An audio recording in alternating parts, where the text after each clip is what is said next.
Russian researchers in the late 1940s kept 5 people awake for 15 days using an experimental gas-based stimulant. They were kept in a sealed environment to carefully monitor their oxygen intake so the gas didn't kill them, since it was toxic in high concentrations. This was before closed-circuit cameras, so they had only microphones and 5-inch thick glass porthole-sized windows into the chamber to monitor them. The chamber was stocked with books, cots to sleep on but no bedding, running water and toilet, and enough dried food to last all 5 over a month. The test subjects were political prisoners deemed enemies of the state during World War II. Everything was fine for the first 5 days. The subjects hardly complained, having been promised, falsely, that they would be freed if they submitted to the tests and did not sleep for 30 days. Their conversations and activities were monitored, and it was noted that they continued to talk about increasingly traumatic incidents in their past, and the general tone of the conversations took on a darker aspect after the 4-day mark. After 5 days, they started to complain about the circumstances and events that led them to where they were and started to demonstrate severe paranoia. They stopped talking to each other and began alternately whispering to the microphones and one-way mirrored portholes. Oddly, they all seemed to think they could win the trust of the experimenters by turning over their comrades, the other subjects in captivity with them. At first, the researchers suspected this was an effect of the gas itself. After 9 days, the first of them started screaming. He ran the length of the chamber, repeatedly yelling at the top of his lungs for 3 hours straight. He continued attempting to scream, but was only able to produce occasional shrieks. The researchers postulated that he had physically torn his vocal cords. The most surprising thing about this behavior is how the other captives reacted to it, or rather, didn't react to it. They continued whispering to the microphones until the second of the captives started to scream. The 2 non-screaming captives took the books apart, smeared page after page with their own feces, and pasted them calmly over the glass portholes. The screaming promptly stopped. So did the whispering to the microphones. After 3 more days passed, the researchers checked the microphones hourly to make sure they were working, since they thought it impossible that no sound could be coming with 5 people inside. The oxygen consumption in the chamber indicated that all 5 must still be alive. In fact, it was the amount of oxygen 5 people would consume at a very heavy level of strenuous exercise. On the morning of the 14th day, the researchers did something they said they would not do to get a reaction from the captives. They used the intercom inside the chamber, hoping to provoke any response from the captives they were afraid were either dead or vegetables. They announced, "We are opening the chamber to test the microphones. Step away from the door and lie flat on the floor or you will be shot. Compliance will earn one of your immediate freedom." To their surprise, they heard a single phrase in a calm voice response: "We no longer want to be freed." Debate broke out among the researchers and the military forces funding the research. Unable to provoke any more response using the intercom, it was finally decided to open the chamber at midnight on the 15th day. The chamber was flushed of the stimulant gas and filled with fresh air, and immediately voices from the microphones began to object. 3 different voices began begging, as if pleading for the life of loved ones, to turn the gas back on. The chamber was opened and soldiers sent in to retrieve the test subjects. They began to scream louder than ever, and so did the soldiers when they saw what was inside. 4 of the 5 subjects were still alive, although no one could rightly call the state any of them in life. The food rations past day 5 had not been so much as touched. There were chunks of meat from the dead test subjects' thighs and chest stuffed into the drain in the center of the chamber, blocking the drain and allowing 4 inches of water to accumulate on the floor. Precisely how much of the water on the floor was actually blood was never determined. All 4 surviving test subjects also had large portions of muscle and skin torn away from their bodies. The destruction of flesh and exposed bone on the fingertips indicated that the wounds were inflicted by hand, not with teeth as the researchers initially thought. Closer examination of the position and angles of the wounds indicated that most, if not all of them, were self-inflicted. The abdominal organs below the ribcage of all 4 test subjects had been removed, while the heart, lungs, and diaphragm remained in place. The skin and most of the muscles attached to the ribs had been ripped off, exposing the lungs through the ribcage. All the blood vessels and organs remained intact. They had just been taken out and laid on the floor, fanning out around the eviscerated but still living bodies of the subjects. The digestive tract of all 4 could be seen to be working, digesting food. It quickly became apparent that what they were digesting was their own flesh that they had ripped off and eaten over the course of days. Most of the soldiers were Russian special operatives at the facility, but still many refused to return to the chamber to remove the test subjects. They continued to scream, to be left in the chamber, and alternately begged and demanded that the gas be turned back on, lest they fall asleep. To everyone's surprise, the test subjects put up a fierce fight in the process of being removed from the chamber.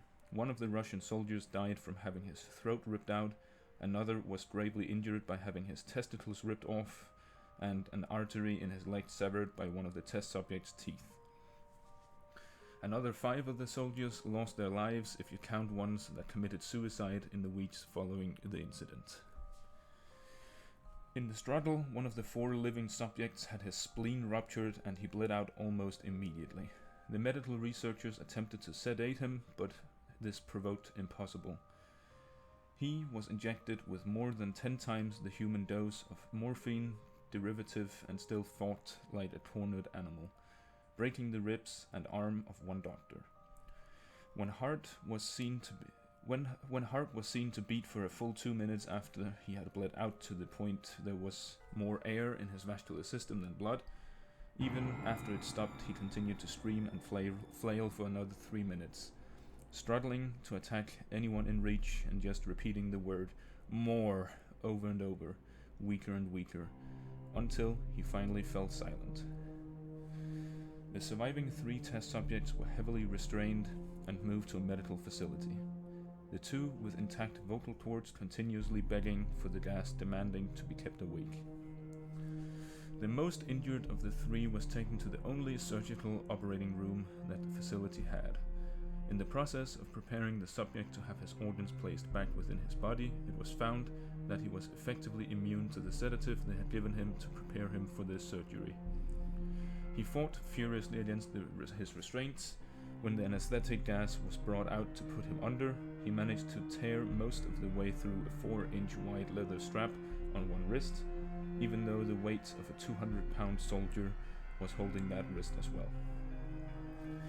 It took only a little more anesthetic than normal to put him under, and the instant his eyelids fluttered and closed, his heart stopped. In the autopsy of the test subject that died on the operating table, it was found that his blood had triple the normal level of oxygen. His muscles that were still attached to the skeleton were badly torn, and he had broken 9 bones in his struggle to not be subdued. Most of them were from the force of his own muscles that exerted strength upon themselves. The second survivor had been the first of the group of 5 to start screaming, his vocal cords destroyed, he was unable to beg or object to surgery, and he only reacted by shaking his head violently in disapproval when anesthetic gas was brought near him. He shook his head yes when someone suggested reluctantly they try the surgery without anesthetic, and did not react when the entire 6-hour procedure of replacing his abdominal organs and attempting to cover them with what remained of his skin. The surgeon presiding stated repeatedly that it should be medically possible for the patient to still be alive. One terrified nurse assisting the surgery stated that she had seen the patient's mouth curl into a smile several times whenever his eyes met hers. When the surgery ended, the subject looked at the surgeon and began to wheeze loudly, attempting to talk while struggling. Assuming this must be something of drastic importance, the surgeon had a pen and pad fetched to the patient so he could write his message. It was simple: keep cutting. The other two test subjects were given the same surgery, both without anesthetic as well, although they had to be injected with a paralytic for the duration of the operation. The surgeon found it impossible to perform the operation while the patients laughed continuously. Once paralyzed, the subjects could only follow the attending researchers with their eyes. The paralytic cleared the system in an abnormally short period of time, and they were soon trying to escape their bonds. The moment they could speak, they were again asking for the stimulant gas. The researchers tried asking why they had injured themselves, why they had ripped out their own guts, and why they wanted to be given the gas again. Only one response was given: I must remain awake. All three subjects' restraints were reinforced, and they were placed back into the chamber, awaiting determination as to what should be done with them. The researchers, facing the wrath of the military benefactors for having failed the stated goals of their project, considered euthanizing the surviving subjects. The commanding officer, a former KGB agent, instead saw potential and wanted to see what would happen if they were put back on the gas. The researchers strongly objected, but were overruled. In preparation for being sealed in the chamber again, the subjects were connected to an EEG monitor and had their restraints padded for long-term confinement. To everyone's surprise, all three stopped struggling the moment it was let slip that they were going back on the gas. It was obvious at this point all three were putting up a great struggle to stay awake. One of the subjects that could speak was humming loudly and continuously. The mute subject was straining his legs against the leather bonds with all his might, first left, then right, then left again, for something to focus on. The remaining subject was holding his head off his pillow and blinking rapidly. Having been the first to be wired for EEG, most of the researchers were monitoring his brainwaves in surprise. They were normal most of the time, but sometimes flatlined inexplicably. It looked as if he were repeatedly suffering from brain death before returning to normal. As they focused on paper scrolling out of the brainwave monitor, only one nurse saw his eyes slip shut at the same moment his head hit the pillow. His brainwaves immediately changed to that of a deep sleep, then flatlined for the last time as his heart simultaneously stopped. The only remaining subject that could speak started screaming to be sealed in now. His brainwaves showed the same flatlines as one who had just died from falling asleep.